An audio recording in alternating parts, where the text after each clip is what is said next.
और हमें लगता था कि नहीं यार, अंग्रेज किसी से हार नहीं सकते।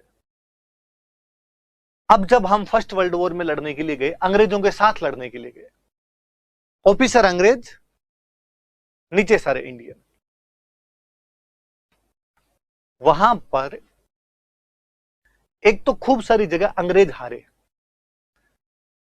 उल्टा इंडियन सोल्जर लड़ने के लिए तैयार है, और ऑफिसर जो अंग्रेज है उसने कहा कि भाई साहब चप्पलें हाथ में लो, भागो वापस भागो, मारेंगे जर्मनी वाले। इंडियन ने कहा है साहब आप भी भागते हो, आपको भी डर लगता है? उसने कहा अरे भागो रे, जर्मनी वाले पीछे आ रहे हैं, मारेंगे, जर्मनी वाले तकड़े हैं। अच्छा तो जर्मनी वाले आपसे भी तकड़े हैं? हमें तो लगता था महामानव आप ही हो, ईश्वर की बनाई हुई अनुपम कृति सबसे बड़ी आप हो, ये वाले जो गोरे हैं ये आपसे तगड़े हैं। कहा बकवास मत करो, तुम भागो यहां से। हौसला बढ़ा कि वो बात भी नहीं है जितने साल मानते थे। दूसरा, अब इंडियन को लगा जर्मनी वाले सबसे तगड़े हैं, और फिर 1918 में वो एक युद्ध हुआ। इजराइल के हाइफा नामक शहर में पता चला कि जर्मनों और तुर्कों ने मिलकर कब्जा कर लिया है। अंग्रेजों ने 3 टुकड़ियां उतारी जर्मनों का और तुर्कों का मुकाबला करने के लिए। जर्मन और तुर्क जो कि आधुनिक मशीन गनों से लेस, टैंक और मोटार लिए हुए हाइफा पर कब्जा किए हुए बैठे। 3 टुकड़ियां उतरी, the Jodhpur regiment, the Mysore regiment, the Hyderabad regiment. Hyderabad का अंग्रेजों को कहीं ना कहीं थोड़ा डर लगता था कि यार तुर्कों के खिलाफ लड़ेंगे कि नहीं लड़ेंगे, इसलिए जोधपुर को उतारा शुरुआत में। चुनिंदा सैनिक बंदूकों और भालों से लड़ रहे थे, जर्मनी और तुर्की को हरा देते हैं। विश्व का प्रसिद्ध बैटल ऑफ हाइफा, वो हाइफा का युद्ध जिसे इजराइल आज भी याद रखता है। इजराइल उस दिन को हाइफा डे के रूप में मनाता है। अंग्रेज हमारे उन जोधपुर, हैदराबाद और मैसूर के सैनिकों से इतने प्रभावित हुए कि दिल्ली के अंदर हैदराबाद, मैसूर और जोधपुर के प्रत्येक सैनिक की वेशभूषा में 3 मूर्ति सर्किल नाम का एक सर्किल बनाया।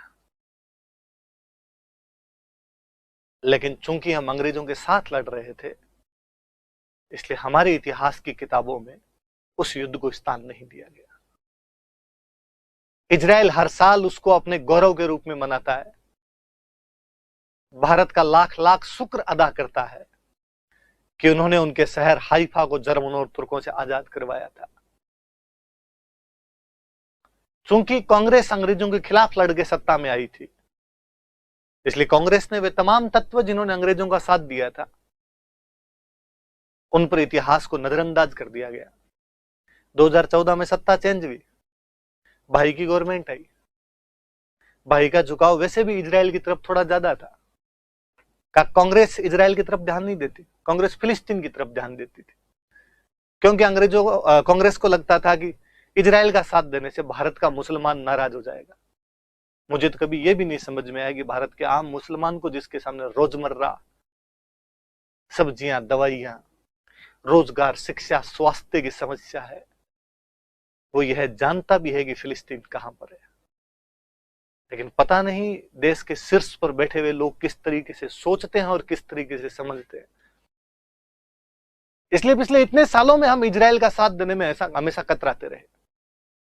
पिछले 5-6 सालों में जब इजराइल का साथ देना शुरू किया, तो इजराइल वालों ने 2018 में हमें बताया, बेंजामिन नेतान्याहू भारत के दौरे पर थे, उन्होंने पूछा अरे जोधपुर कहां पर है? मोदी जी ने कहा क्यों, साफा मंगवाना है, कचौरी मंगवानी है? मैं दोनों चीजें वहीं से मंगवाता हूं। उन्होंने कहा नहीं नहीं, एक्चुअली आपके जोधपुर के लोगों ने हमें एक युद्ध जितवाया था, हाइफा का युद्ध। मोदी जी ने कहा ना ना, ऐसे थोड़ी होता है, हमें तो पता ही नहीं था।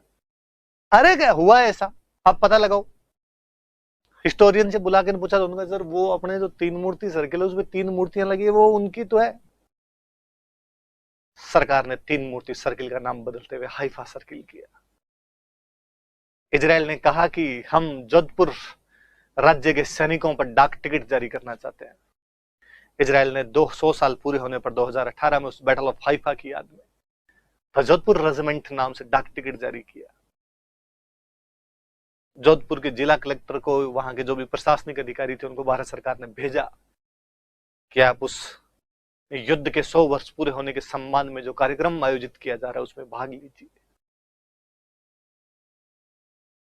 तब आम जन को पता चला कि हाइफा नाम का ऐसा कोई युद्ध हुआ था। परंतु बताने की बात फिर वही कि हम ये मानते थे कि सबसे बड़े अंग्रेज हैं, पर अंग्रेज जर्मनों से हार रहे थे और हमारे लोगों ने जब जर्मनों को भी जाके हरा दिया तो कॉन्फिडेंस बलियों उछल रहा था, आसमान पार कर रहा था। वो जो भावना कि तुम लोग अपराजय हो, अनबीटेबल हो, वो खत्म हो रही थी। वह प्रत्येक भारतीय जो फर्स्ट वर्ल्ड वॉर में भाग लेकर अंग्रेजों की तरफ से वापस लौटा था, गांव में दूसरे लोगों को वहां की कहानियां चटकारे लेकर सुना रहा था।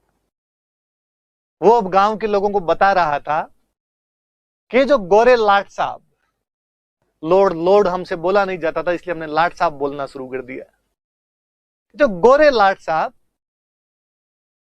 दोनों हाथ जेब में डालकर हम पर हुक्म बजाते हैं, इनको हमने देखा था भागते हुए। लोगों ने ना मजाक कर रहे हो। अरे सच में ये हारते भी हैं और भागते भी हैं। फर्स्ट वर्ल्ड वॉर ने भारत में वह कॉन्फिडेंस पैदा किया था। बाहर गए, बाहर के लोगों को देख के आए, उनके हथियार, लड़ने के तरीके, वो जो एक्सपोजर जिसको आप बोलते हो ना, वो फर्स्ट वर्ल्ड वॉर दिलवा रहा था भारत को। एक बहुत बड़ी बात थी।